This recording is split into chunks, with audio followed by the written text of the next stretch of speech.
Hello everyone. आज next topic करेंगे वो है order of contact between curve and a surface. So let us suppose we have a curve. वो curve मैं मान लेता हूँ R is equal to R T, यानी कि एक ही पैरामीटर पे डिपेंड कर रहा है। और हमारे पास एक सरफेस है, उस सरफेस की इक्वेशन है F of X Y Z is equal to zero. ये सरफेस की, this is equation of surface, this is equation of curve. तो let me suppose R is equal to X of T I plus Y of T J plus Z of T K. So ये तो है हमारे पास curve की equation और ये है हमारे पास सरफेस की इक्वेशन। सो अगर लेट सपोज किसी पॉइंट पे at some point T is equal to T naught, अगर ये जीरो हो जाता है F of X T naught Y T naught Z T naught, अगर ये जो है जीरो की इक्वल हो जाता है तो इसको आप ऐसे भी लिख सकते हो कि F of T naught is equal to zero, because यहाँ पे भी हमारा एक ही पैरामीटर हो गया और वो पैरामीटर है हमारा टी नोट। तो इसको हम लिख सकते हैं F of T naught is equal to zero. तो इस केस में हम ये कहेंगे कि एटलीस्ट जो है ऑर्डर ऑफ कॉन्टैक्ट का मतलब है, कॉन्टैक्ट का मतलब है ये कर्व और सरफेस जो है एक दूसरे को कितनी बार जो है कॉन्टैक्ट कर रहे हैं। मान लीजिए कोई भी सरफेस है, ये कर्व हमारा थ्री डायमेंशनल होता है, तो लेट अस सपोज ये कर्व है और कोई सरफेस है हमारा, ये मान लो सरफेस कितनी जगह कॉन्टैक्ट कर रहा है, अगर इतना ही कर्व माने हम तो एक पॉइंट ये हो गया, एक पॉइंट ये हो गया। तो इस तरह से हमें ये निकालना है कितने पॉइंट्स पे जो है कोई सरफेस और कर्व एक दूसरे को कांटेक्ट कर रहे हैं, तो वो बोलते हैं हम, उस पे देखेंगे। अब केस वन, इसमें जो है केस वन आ जाएगा। मान लीजिए किसी पॉइंट टी नोट पे F of T naught is equal to zero, but F dash T naught is not equal to zero. अगर किसी पॉइंट पे हमारा जो है किसी टी नोट पे एफ ऑफ टी नोट की वैल्यू जीरो की इक्वल आ गई, but F dash T naught is not equal to zero, this implies we say that T naught is simple zero, simple zero and curve and surface meet at one point, only one point पे मिलेंगे अगर ये case हो रहा है तो। और इस केस में हम ये कहेंगे, इसको कहेंगे कॉन्टैक्ट ऑफ जीरो ऑर्डर। ये जो है केस वन, इसको बोलेंगे हम contact of order of contact है ना, तो जितने पॉइंट्स पे मिलेंगे उससे एक लेस देन जो हमारा कॉन्टैक्ट आ जाएगा ऑर्डर का, तो इसको बोल देंगे contact of zero order. This is called contact of zero order. इसी तरह से second case, case second, let us उस केस सेकंड में हम ये एज्यूम कर लेते हैं कि एफ ऑफ टी नोट भी जीरो है और एफ डैश टी नोट भी जीरो है, but F double dash T naught is not equal to zero. तो यहाँ पे हमारे जो है पॉइंट आ जाएंगे, कर्व एंड सरफेस जो है will meet, curve and surface will meet at two points, two points पे मिलेंगे और ये कहेंगे contact of first order, contact of first order. इसी तरह से अगर ये भी जीरो आ जाता है, मान लीजिए थर्ड केस में, case third, F of T note F dash T note and F double dash T note all of them equal to 0 but 3 times derivative not equal to 0, then we say that curve and surface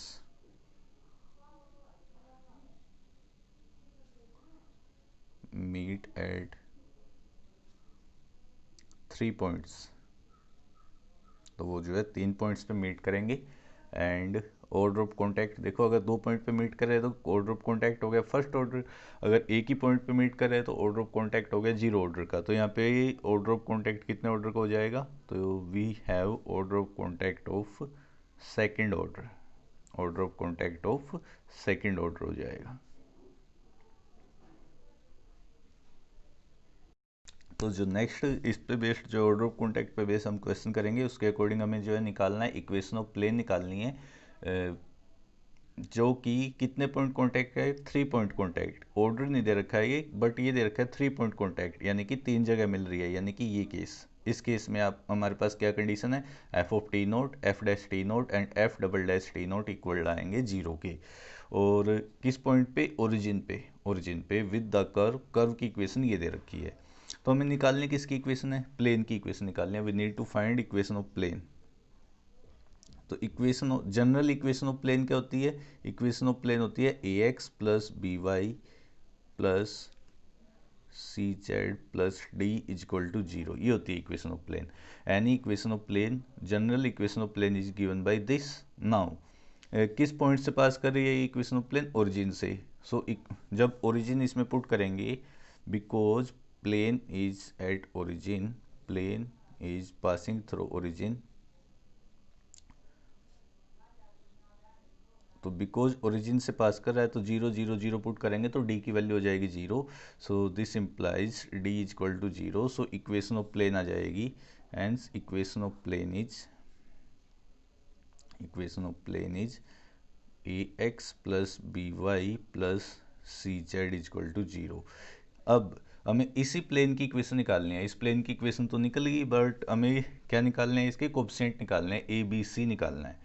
तो A B C कैसे, अब x Y Z की value देखो, x Y Z की value इसमें put कर दो। जब एक्स वाई जेड की वैल्यू पुट करेंगे तो जैसे हमने यहाँ पे एक ही फंक्शन का मान लिया, ये टी का फंक्शन हो गया था, तो इसी तरह से ये हमारा फंक्शन हो जाएगा F of T is equal to A T, यानी कि t4 - 1 प्लस बी वाई यानी t³ -1 plus C t² -1। F of T हमारा ये हो जाएगा, दिस इज इक्वल टू 0। अच्छा, टी की वैल्यू भी हम निकाल सकते हैं, जैसे यहाँ पे टी नोट लिखा हुआ है ना, टी की वैल्यू हम निकाल सकते हैं, बिकॉज एक्स वाई जेड की वैल्यू क्या गिवन है, 0 0 0।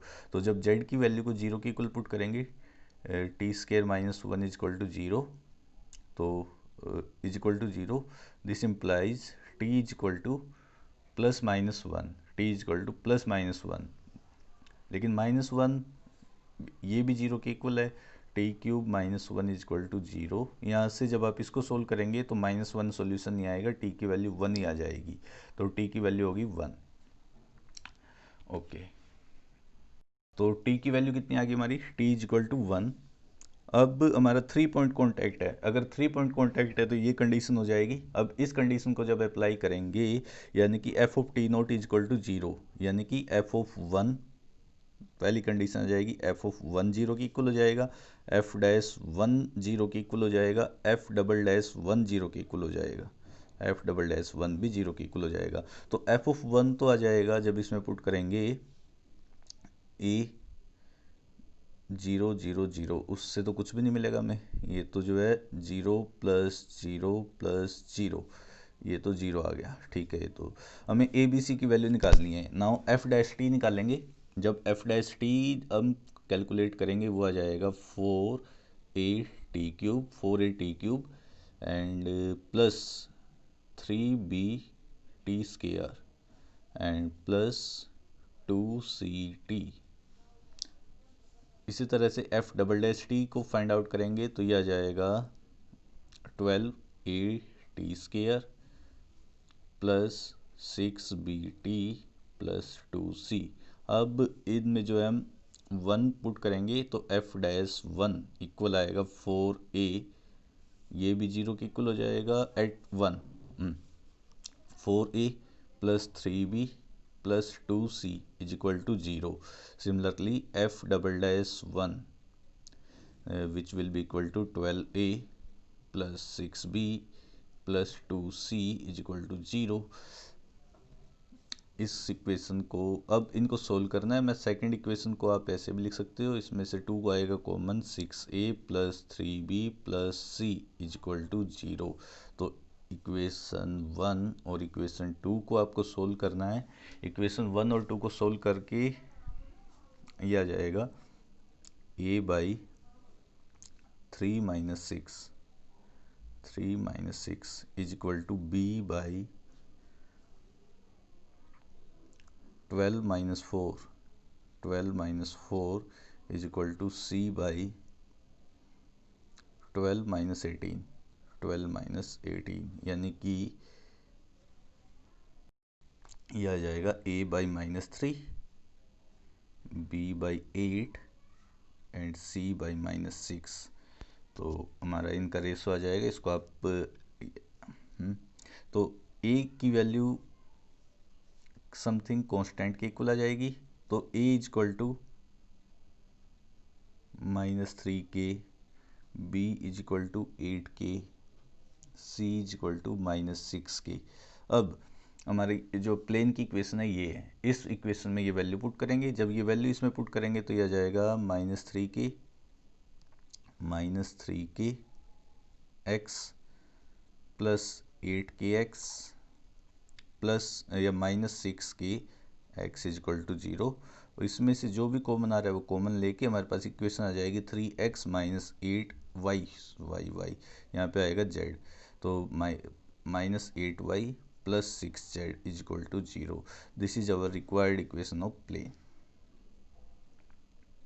नाउ नेक्स्ट एक और क्वेश्चन है. उसके अकॉर्डिंग हमारी कर्व की इक्वेशन गिवन है x is equal to 3t, y is equal to 3t square, z is equal to 2t cube. So we need to show that कोई भी प्लेन होगा इस कर्व पे 3 पॉइंट्स पे मिलेगा. 3 पॉइंट्स जो है मतलब जो हमारा ये वाला केस हो जाएगा, curve and surface meet at 3 point पे मिलेगा. और हमें ये बताना है कि आगे फिर हमें इक्वेशन ऑफ ऑस्कुलेटिंग प्लेन और निकालनी है. तो बिल्कुल ईजी है ये भी क्वेश्चन. लेट अस सी कैसे करेंगे इसको. Equation of plane ax plus B Y plus C Z plus D. General equation of plane ये होगी. एक्स वाई जेड की वैल्यू इसमें पुट कर दो. जब एक्स वाई जेड की वैल्यू पुट करेंगे इसमें 3at plus 3t square b plus 2ct cube plus D. Okay अब हमारे पास ये कैसी इक्वेशन है. This is cubic equation. तो हमें जो है टी की which will give we will have 3 values of T